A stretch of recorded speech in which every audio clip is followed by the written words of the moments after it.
Hey, what's up? Eastern Hills Bible Church. My name is David Grant. Thank you for taking the time to get to know me a little bit.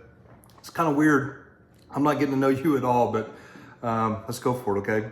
Yeah, I'm married to Julie for 36 years. She is the love of my life. We have a really strong, healthy marriage, but we're not done. We are committed to encouraging each other to grow in our marriage, and we work on it. We get counseling from time to time and really try to take care of each other very well. And we're just in a sweet rhythm of life right now. So that's us. We love eating out together and hiking together, all the things. We just love being together.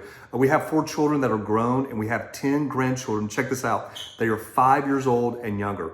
We were in South Florida together with all the grandkids and the kids. It was absolute chaos. And so it was fun chaos for about an hour, but then we're like, yeah, we got to go. But we love being Mimi and Papa, and a big part of our lives is being dedicated to seeing the discipling of our grandkids and praying for them and encouraging them.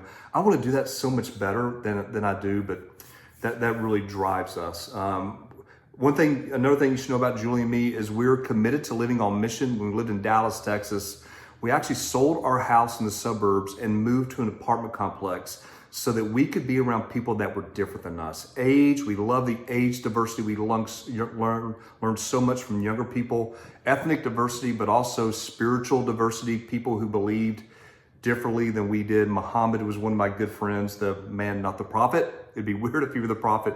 But I learned a lot about Islam from him. And we just found that our lives were so enriched. And then the spiritual conversations come. We found that people weren't resistant to spiritual conversations. They were resistant to church. And once trust is built, it was just a phenomenal time in our lives. So as you can tell, one of the things I'm most passionate about is a missional living and seeing the gospel, the transforming power of the gospel go forward. And I see in your mission, that's what you're passionate about as well, about seeing the gospel go forward in your state and then the Northeast and then around the world. And I love that vision, and everything has to bow to the gospel, and the gospel in our own lives personally, but also the transforming power of the gospel as our people, as your people live that out in their neighborhoods and in their workplaces and in their schools. And it's so important to equip people to do that. So the missional living gospel part of it is incredibly important, but that must be supported by life-on-life discipleship. People learning how to live, work, and play the way Jesus did, to love like Jesus did, serve like Jesus did. Equipping people to do that intentionally in a relational way is another thing I'm incredibly passionate about. I most recently worked at a church called 12 Stone Church. It's here in the Atlanta area. And we're 9 campuses around Gwinnett County. I was asked to come in and lead student ministry and kids ministry across the 9 campuses. So I had an incredibly large staff. But one of the things they asked me to do was to shift the student ministry from being primarily attractional to being primarily discipling and mobilizing. And so we got to bring student pastors together. And as you can imagine, they have ideas about how we should do student ministry. But the collaborative power of that and shifting that ministry to discipling was unbelievably. Equipping the leaders, seeing the leaders invest life on life in students made an incredible difference. They also asked me if I would lead a house church movement across the country called 12 Stone Home.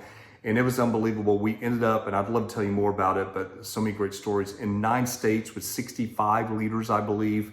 And we got to equip and create that from the ground up, which was so much fun. My house church met right over there at Truck and Tap, which is a pub right across the town green here in Duluth. And we just saw so many people, saw their lives impacted and changed. And excited about your heart seems to be the exact same thing, to equip people and to see gospel transformation happen in your particular area around the Syracuse area. So Matt asked me, I don't know if you know Matt, he's a really good guy. He asked me to tell a joke, and I said, Matt, I don't need to tell a joke, I'm just naturally funny. And so, but I actually got on Chat GPT to get a joke for you. It's getting close to Halloween. We're still ways away. It's starting to cool off here in hot Georgia, but this is a joke. You ready? It's as cheesy as it gets. Why don't skeletons fight each other? Because they don't have the guts. That's actually kind of funny. I love ChatGPT. It's so helpful with jokes and such. Hey, I believe God's going to guide you and direct you in this next staff person, and I know the lead pastor needs to kind of give off some things for the ministry and students and kids and adult ministry. Just looking forward to have the conversation. Hope we get to.